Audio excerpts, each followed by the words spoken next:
Yes, hello, hello. Good morning, everyone. Once again, I'm Annabelle Hipólito Middle Fraud, Independent Distributor of Unified Product and Services. Ngayon po, ipapakita ko lang po kung paano ang working ng markup at ng income sa ticketing. So, grabe po. Napakaganda po ito kasi. So, isang galawan, 10 accounts ang nagkakaroon ng residual income. So, ngayon po, ilalagin ko po yung mga accounts ni Ate Lisa para po makikita nyo po kung gaano kaganda ang ticketing ni Unified Product and Services. So, dahil nakalagin po ako earlier, so, pakikita ko lang po sa inyo ang ating account. So, account po ni Mama Annalisa, which is ang number 18 po. So, meron po siyang total accounts of 18 under her name po. So, ito po, para po makita nyo po yung ating reports.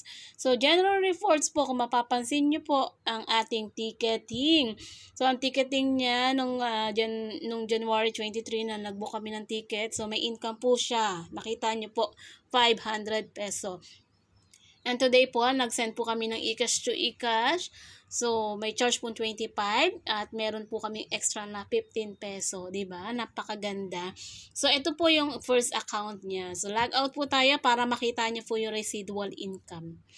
So, residual income po ng isang account niya is, so bulong po ako konti kasi alam niyo naman.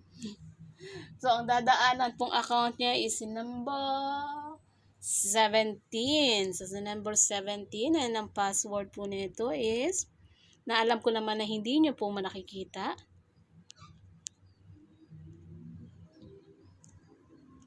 O, bulong ng konti para makabisado ko lang. So, okay. Wait, okay. So, copy ko lang para di ako mahirapan. Then, log in po.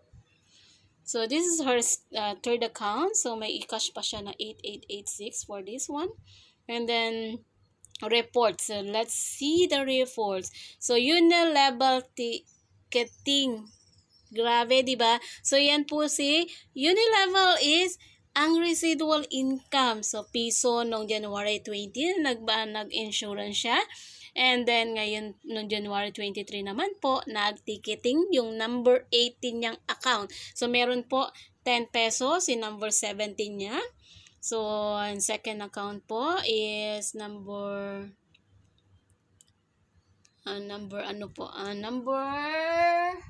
may bubble chart naman po ako doon, number 16. So, yan po di ba, number 17 po yung kanina, doon, di ba, umakyat na naman. So, ating reports, the general reports is Unilevel remit ticketing po, residual income. Grabe, di ba, 10 peso din po yan. So, yan po yung number, third account, number 16 account niya. And then, para po mabuksan lahat ng mga pumasok na residual income sa mga account niya po. And then, si number 18, 17, 16, and 12. Diba? So, number 12 po ito. So, si number 12, inakyatan din po. Reports. Yung reports. So, Unilevel ticketing. Diba? May 10 pesos siya. So, grabe, diba? Sa isang booking, imagine. Isang booking ng ticket. And, grabe po. Grabe talaga ang residual income. So, imagine, wala pa po yan, di ba? So, number 12 and akyat kay 9. So, syempre, para ma-monitor nyo, makikita nyo po lahat ang ating mga accounts. And then, and a Unilevel remit ticketing. So, see? Aside so, meron pa siyang pumasok ngayon, nung isang araw, na Unilevel remit na 0.7 kasi may nag-charge kami. I think transaction din ito ng bills payment, 'di ba? Grabe. 0.7, grabe, 'di ba? Yung Unilevel remit na lang ang tinatanggap nitong account. So another Unilevel ticketing 10 peso po. So pang ilan ang account 'yan, 'di ba? So log out ulit para mapakita ko po sa inyo kung gaano kaganda ang Unilevel remit or ang residual income na darating talaga yung time. So, number 8. So, darating po talaga yung time na grabe yung papasok na income. So, reports po natin. Unilevel. So, aside, so, meron na namang 0.7 cents.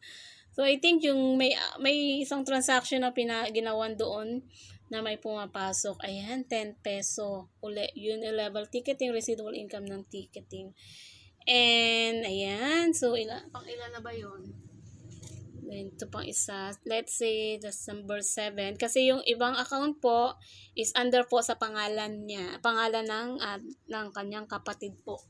So, I think si 7, kung pinasukan pa ba si 7. Check po natin. Pag wala na po si 7, kasi pinasukan, okay, ito wala na pong Unilevel ng ticketing, pero may mga residual siya ng mga insurance. So, yan na po yung pumapasok. Imagine, sa lahat ng transaction na ginagawa ng baba, is pinapasukan ng papiso-piso. Ayan, meron pa rin dyan, di ba? Papiso-piso, yan po. Okay. So, ngayon po, ilalog in ko naman yung sa kapatid niya po, na may dalawa, si Ma'am Yoli. Shout out po, Ma'am Yoli. So, notebook ko, mahiwagang notebook ko, kasi yung account niya, Ate Lisa, kabisado ko naman po, yung sa kapatid po is wala pa. So, yan, ating notebook, mahiwagang notebook, asaan ka na? So, yan na po. Kailangan po, syempre, listahan. Hindi po ba? So, hindi po naman basta-basta makakabisado lahat ng ating mga... Asan na isang notebook ko? Ay, isang notebook net, inamaiwaga.